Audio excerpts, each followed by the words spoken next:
各位观众大家好，我是于文琪。我们今天非常荣幸请到了史丹佛大学网络政策中心资深顾问以及《The Wires of War》一书作者 Jacob Halberg 来跟我们探讨当今可能是最引人好奇的网络科技战。Jacob, welcome to TVBS. Wenchi, it's great to be with you. Thanks for having me. That's great. I've known you for more than 10 years now, starting when I was at the State Department during a time when technology was touted as the solution to many of the world's problems, from locating and rescuing people in Haiti earthquakes to mobilizing democracy movement in the Middle East. Then you joined Google on their policy team and witnessed the creeping influence of authoritarianism on the internet, which prompted you to write a book, The Wires of War. So can you share with us what you've observed over the last decade of the role of the internet companies based on your personal experience in the technology sector? Sure. So the biggest trend I've observed is really the technology industry, as well as the policymaking community, being reminded that technology is in fact neutral. You and I will remember in the early days of the 2010s, especially during the Arab Spring, when there was this sense of euphoria in the idea that the internet was inherently a liberalizing force that was going to help export democracy around the world and empower people.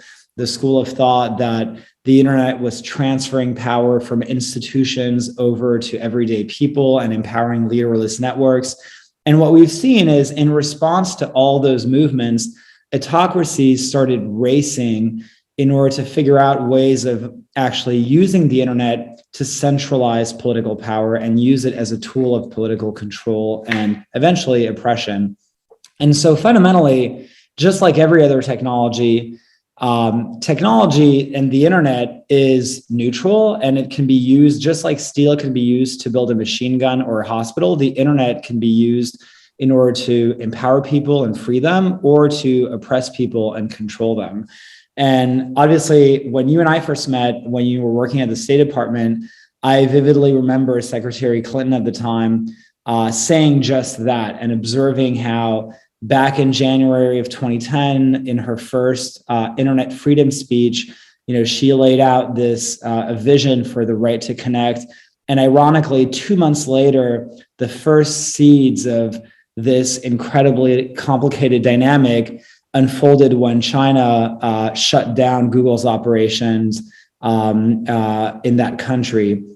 Eventually, 2011, the Egyptian revolution breaks out, and fast forward a few years later, obviously 2016, 2017, we had Russia's interference in the US election, which kind of sparked this whole awakening in the tech industry, as well as in the policymaking community.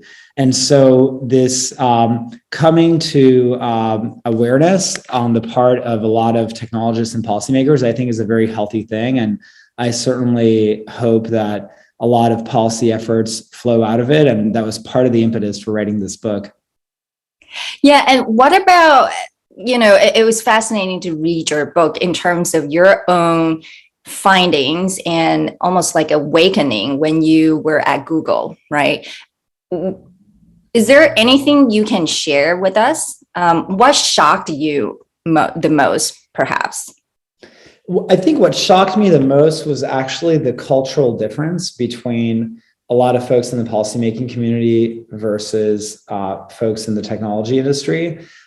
There's a whole chapter in my book that's entitled The Hill and the Valley, that basically dissects the difference between these two incredibly important communities. There's a demographic difference. Obviously, people in the tech industry skew about 30 years younger than folks in the policymaking community. The average age in the Senate is early 60s, 61, 62. The average age of an employee at Google and Apple is 31, 32. Most of the people in the tech industry bring a lot of these questions with them, a background of product building, product management, and engineering, whereas a lot of people in the policy sphere approach these same questions with a background in legal training, and a lot of them are attorneys.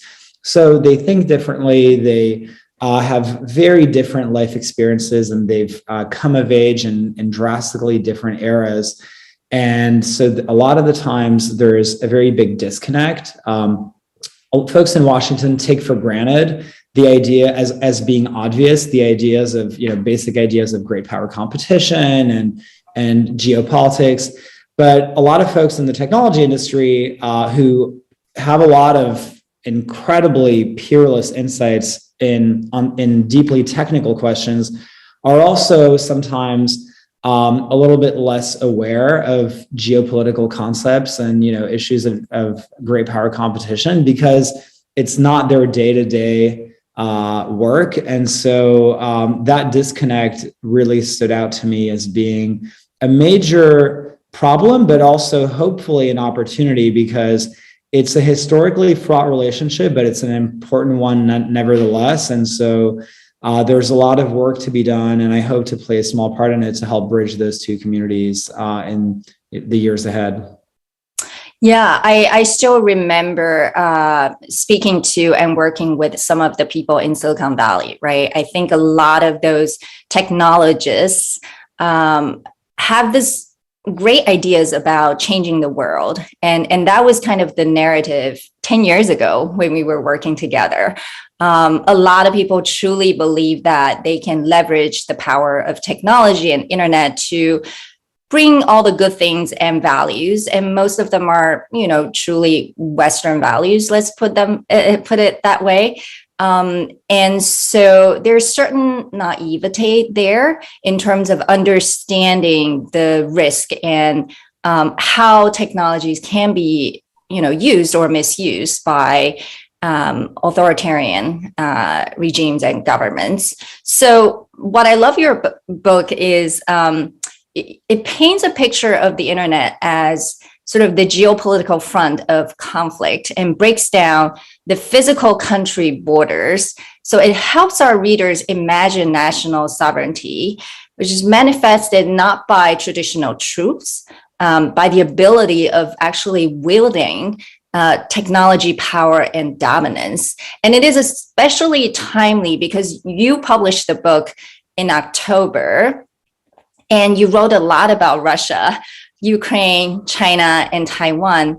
Then months later, the war broke out between Russia and Ukraine. And of course, cyber warfare is used in the current ongoing war. So I'd like you to just kind of walk through what you wrote in the book and how that's so pertinent to the current war between Russia and Ukraine. And, if there's time, because it's such a broad topic, and maybe you can touch on sort of the China-Taiwan dynamics as well. Absolutely, more than happy to. So there are actually three ways, in my view, three key points in the book, in my view, that in hindsight, were actually a little bit ahead of their time when I wrote the book that are especially relevant in the context of the Russia-Ukraine war. The first fact is that my book, and as hinted in the title of the book, is premised on this idea that the United States, democracies, chiefly the United States, and autocracies, chiefly China, are in what I call a gray war. Now, as I say in my book, you can call it a Cold War, a gray war, or a banana. But the point is there is an existential political struggle for power going on between two superpowers, and followed by countries that are effectively de facto allies or sympathizers of those two superpowers. That is encapsulated in an incredibly crisp way in the conflict between Russia and Ukraine, where you have China on the one hand that is effectively aiding and abetting, Russia, and you have the United States along with its European allies that is aiding very, very aggressively the Ukrainian resistance against Russia's invasion of that country. So that's number one. And the reason that acknowledging and coming to terms with the fact that we are in a gray or cold war is incredibly important, because I think that it's from that premise that you start to accept a lot of the actions needed in order to avoid that Cold War to become a hot war. Because obviously, if you accept that we're in a Cold War, you start to accept the need to prioritize doing a lot of things that you wouldn't otherwise view as making a lot of sense if you think that it's just a mere competition. The second point is the basic idea that the future of American deterrence means shifting from being the world's policeman to being the arsenal of democracy. So one of the points that I highlight in the book is much like an information network, alliance networks are more resilient when they're decentralized rather than when they're centralized in a single point of failure. So right now, we have had up until relatively recently American alliance networks that were essentially heavily reliant on American deterrence in order to preserve peace in different parts of the world and in different geographic theaters. Ultimately, if we want to avoid a situation where Russia and China call America's bluff, it is in the American interest to make sure that American allies are well equipped to resist an aggression, because ultimately, if Russia and China know that the only power in those regions that actually have deterrent capabilities are the United States, the only question that they'll have to ask themselves is the United States going to respond? Not, is Australia going to respond? Is Japan going to respond? Is South Korea going to respond? Is the United States going to respond?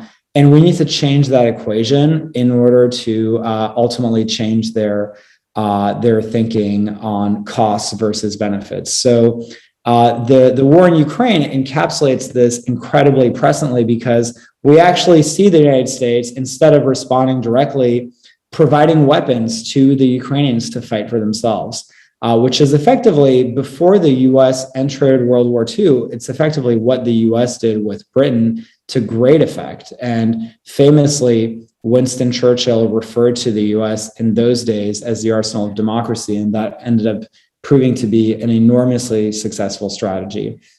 The third and last point is that is highlighted both in the book as well as in the current ongoing conflict between Russia and Ukraine, is the importance of supply chains. So the book has a whole part devoted to what I call the back end of the gray war, which specifically refers to hardware. And supply chains ultimately are absolutely central and vital to both driving the outcome of the gray or cold war, as well as the back end front of that struggle. The reason is, if you control the internet at the hardware layer, you can compromise and control everything that runs on top of that network. And so ultimately, one of the things that we're seeing, two critical issues that stem from the control of supply chains, are the issue of integrity. Could China use its control of supply chains in order to undermine the integrity of our electronic systems, for example?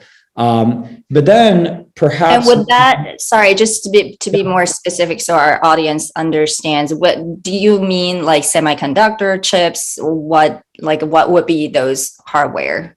Sure. So for example, there was a case a few years ago, a scandal that ended up being unconfirmed, with the hypothetical that could a Chinese company embed a backdoor into a motherboard that is produced in China without American companies knowing.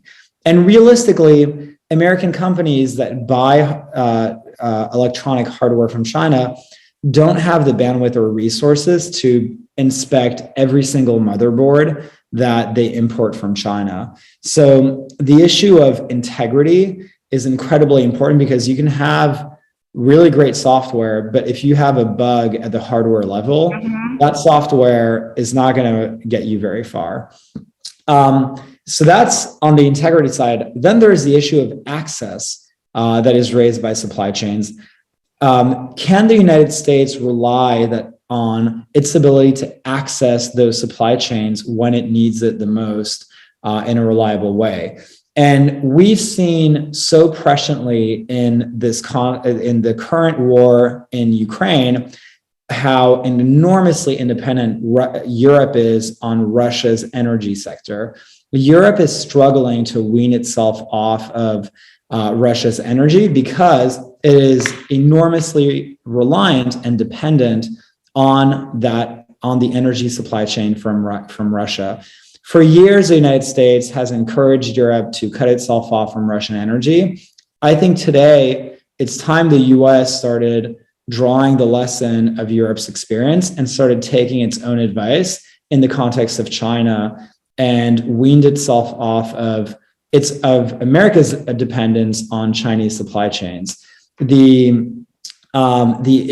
dangers of America's reliance on China for nearly everything else and the vital role that Taiwan plays in the semiconductor supply chain, I think is incredibly ripe for public debate, because if we want to draw the lessons from the current war in Ukraine and apply them 3 years out, 4 years out, whatever the timeline is, to a potential standoff in China and Taiwan, we absolutely have to be talking about what would happen to our supply chains in a conflict environment. And it's hard to look at the current disposition of our supply chains and feel a whole lot of reassurance, unfortunately. Yeah, I mean, certainly this has awakened a lot of people in the policy community. That's why you see Biden's, current trip to Asia. He's announced a number of initiatives, and he made the effort to actually visit a semiconductor factory in South Korea because, again, having enough domestic investment back in the United States in chip production, when everyone realizes just how crucial it is, especially during the COVID pandemic. And so, it's hard to really capture everything in terms of what's going on between US and China and between Russia and Ukraine when it comes to technology and, whether it's competition or truly a war that is going on. And so what's interesting was, it's not just about, cyberspace being used to spread ideas and values, but also to extract data, right? That's what you were referring to in terms of, is there a bug, for example, in the motherboard? Should we be concerned about so much data that's flowing around, being collected and used for whatever purpose? And so this concern was, I would say, first brought up in the Trump administration, what we saw in Huawei and TikTok. And the Biden administration is somewhat continuing the policies.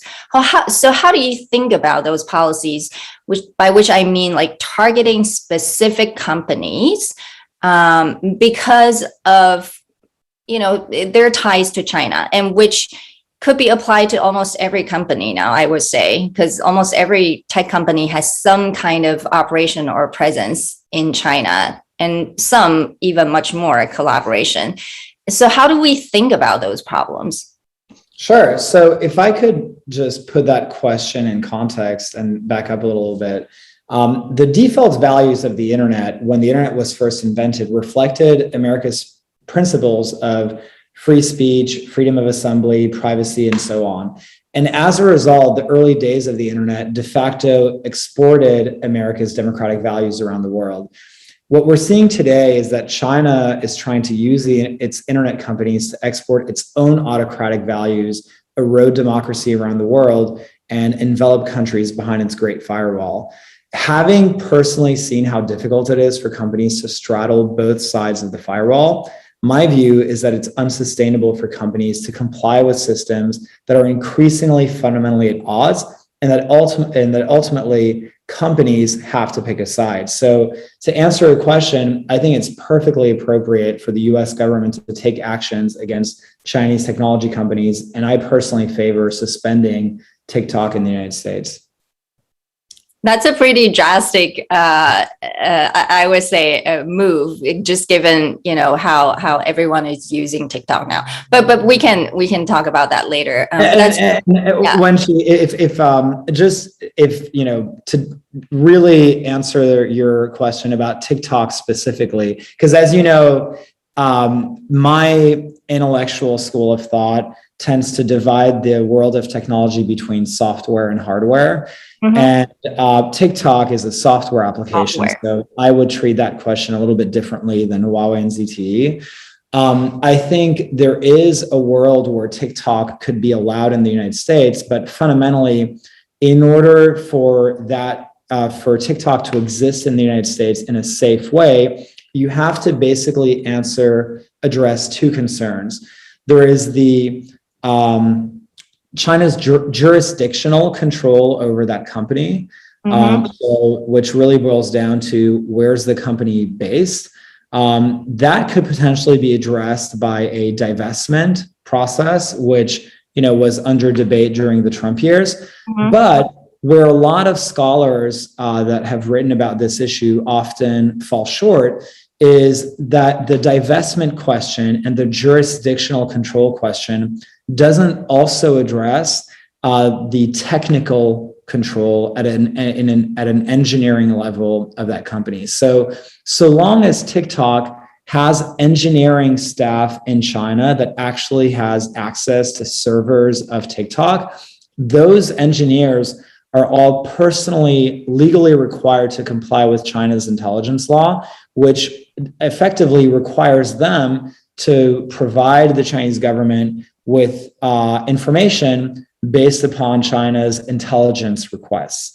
And it requires them to keep that compliance secret from the company's headquarters and its executives in the United States. So I think it's not enough if you want TikTok to exist in the United States in a safe way or in any democracy.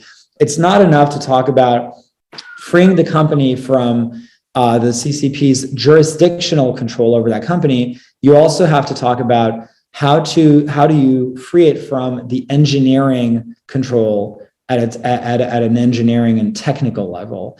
If you address those two things, I think could be reasonable for TikTok to continue operating in the United States, even though it's I would argue it's that is very conducive to people being extremely unproductive. But with that being said, we're a free country, so why not? No, I think it boils down to the trust, right? The trust factor. Can you trust a Chinese company, literally, that the Chinese government or the CPP has the jurisdiction over, right? That's fundamentally, I think, what we're trying to get a grasp of. So, I mean, it's a bigger question. We don't have to answer it right now. I do want to move on to the next really important question about freedom of speech, right? So I think your book cautions the readers sort of the influence of authoritarianism and autocrats, over the internet. But I also think it's important to talk about freedom of speech. And this is especially interesting because that's kind of the divide that's currently that exists in our Silicon Valley right now. So you have a lot of libertarians who basically believe there shouldn't be any control on social media, right? Like Elon Musk type. And some, maybe your friends, famous investors. And then you have many who believe some restrictions are necessary because there's so much disinformation out there, and there's penetration of all kinds of ideas, and perhaps most people don't have a way of distinguishing what is the right or wrong information. So it's a hard balance to strike in a free and democratic society in the US or, in Taiwan too. So how do you think about those problems? Should we regulate content or should we let them just run free? So as I talk about in the book, and I think it's incredibly important for companies to approach this question with a very, very clear distinction between conduct and content. In the space of conduct, tech companies have had conduct-based policies to fight quote unquote spam ever since the internet was invented. And arguably, that's part of the reason why the internet was able to flourish, is because it has been able to prevent this, the worst of spammy behavior online, which has provided a smooth user experience and so forth. The space of content, I think it's important to remember that the internet basically flourished under Section 230, which provides platforms with platform immunity, meaning platforms do not have are not legally liable for the content that is hosted on that platform, based on the expectation that platforms are neutral. And so I think that, unfortunately, over the years, the two concepts have emerged in the latter half of the 2010s. There's the concept of hate speech and the concept of misinformation. When they first emerged in the latter half of the 2010s, the definition of those concepts in platform content policies were very, very narrow. What counted as hate speech was a very narrow subset of things, and what counted as misinformation was also a very narrow subset of things. And what we've seen is the definition of those concepts have been getting broader and broader and broader, to the point where now you're starting to have a lot of discussion, and I think you're seeing a backlash effectively over what people feel has become an overly censorious environment. And so I think that my whole philosophy when I was working on these issues at Google, as well as after, is I think it's reasonable to have viewpoint content neutral policies that penalize bad behavior, which is a very narrow, targeted way to address, the worst of the internet, and it's also a very objective way to do it. But when it comes to content, I think that if a platform benefits from Section 230 immunity, it should uphold its neutrality, and it should effectively mirror jurisprudence on free speech. So I don't think it's healthy for companies to have these enormously expansive definitions for misinformation or hate speech that are not grounded in American law, and that are really the fabrication of tech employees, essentially, and as a result take far-reaching actions on that have enormous effects on free speech online. I'm not saying that there should be no policies. I think that ultimately the people that should decide what the boundaries are really the policymakers that have adjudicated free speech in our country for 200 plus years. Let's remember that under American law, it's not like free speech is completely uninhibited. I mean, you can't yell fire in a theater. You have time, place, and manner restrictions. We have American jurisprudence has defined concepts like fighting words to essentially define free speech, speech that is inappropriate versus speech that isn't. But it's also important to remember that unsavory speech is also specifically what needs protecting, because speech that everyone agrees with is not the kind of speech that's most often threatened. And so it's very important to create an environment where you allow room for, what folks in the tech industry, back when I worked on these issues, called emerging theories. The theories that are seen as almost heretical, but that actually with time could potentially be proven to be true. Let's remember, the canonical example for this could be that everyone believed that the world was flat before it was proven to be round, and people thought that idea was absolutely crazy. And so that's just one extreme example to illustrate the basic idea that sometimes you have ideas that emerge that people think are fringe or or completely insane, but that actually turn out to be true. And creating a space where people are able to question, I think, is actually a healthy thing. Yeah. I mean, it's a huge topic, and it's also very, I would say, hotly debated in Taiwan as well, when, the government is trying to crack down on misinformation. A lot of it is coming from mainland China, through their propaganda machine. So just fascinating and very relevant. So today, we're also partnering with Tonghai University, and we have two students who are eager to ask our expert, Jacob, today. First off, Zheng Kai-en Joshua. Hey, good morning, Mr. Hilbert. I'm a graduate student in political science at Tonghai University, Taiwan. And my name is Joshua, and my research interests are American politics, East Asian politics, and mythology. It is a great honor to have this opportunity to briefly discuss cyber politics with you. And today, the Russians implicitly started an information war on Ukraine. However, the West doesn't give an actual countermeasures against Russians' media manipulation.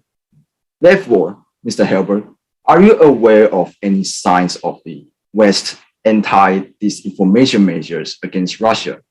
Furthermore, if there's another geopolitical conflict, will the West consider cyber warfare as their primary approach to confront the adversary? And we'll have Tina, sorry, Jacob, just because of the interest of time, we'll have Tina ask the question too, and then you can answer both of them. Great. Tina, you're on mute.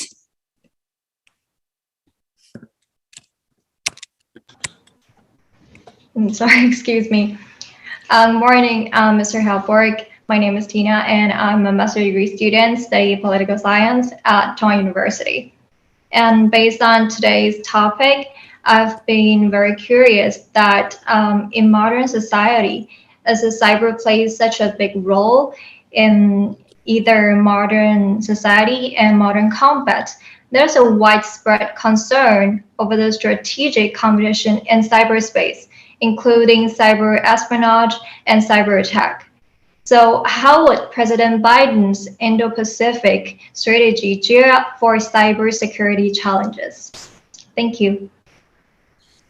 And sorry, Tina, do you mind repeating just the last part of that question? It broke up just a little bit on my end. To repeat the last questions for the last one? The last part of your question, how would President Biden's Indo-Pacific strategy? Yes. So how would President Biden's Indo-Pacific strategy gear up for the cybersecurity challenges? Got it. I feel like this question should have been asked to someone else, unless Jacob is joining this administration. But I'll give you sort of the freedom to really elaborate on that. So on the first question about whether or not the West is carrying out, as far as we know, any kind of cyber warfare activities against Russia in the context of Ukraine. With respect to, so there's a bit of a difference when we talk about cyber warfare. People use that term to refer interchangeably to information operations or hacking activities. Those two things are slightly different.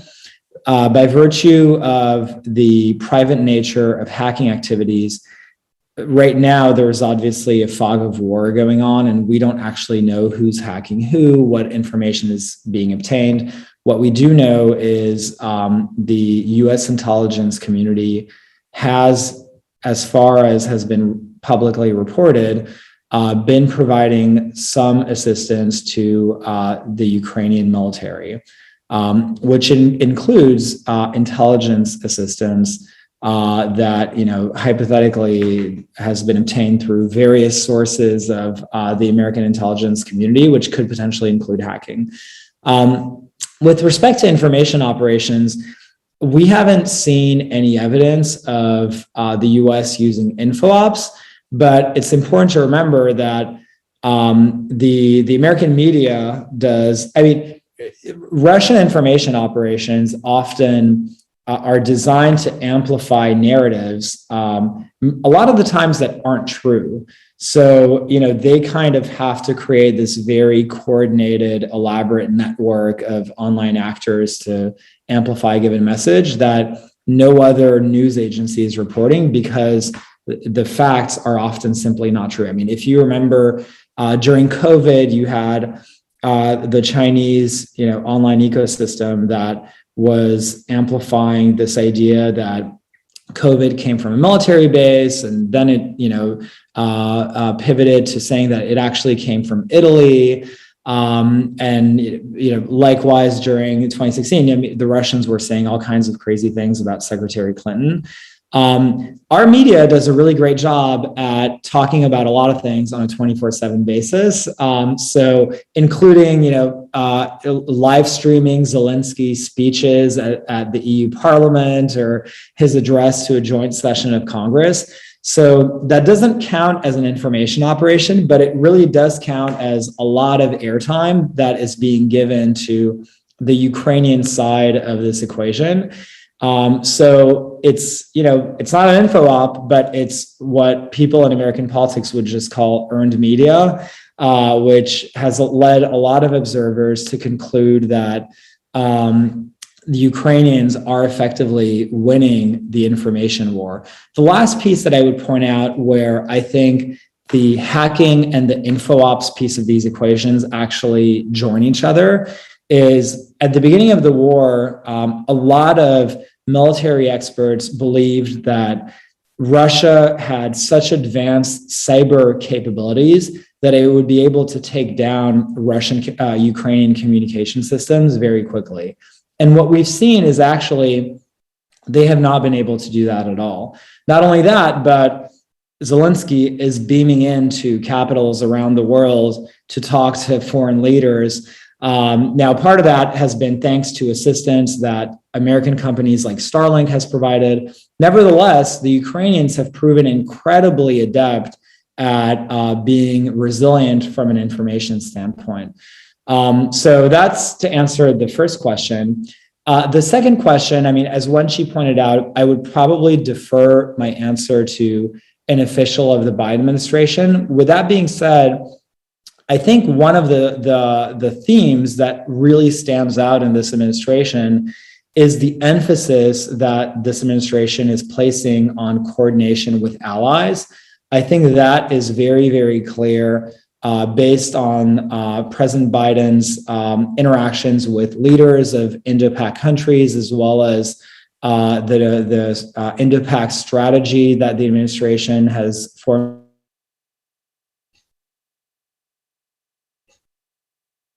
Uh-oh. Are we losing Jacob? Well, unfortunately, I think the signal has an issue. So I think we're towards the end of our conversation now.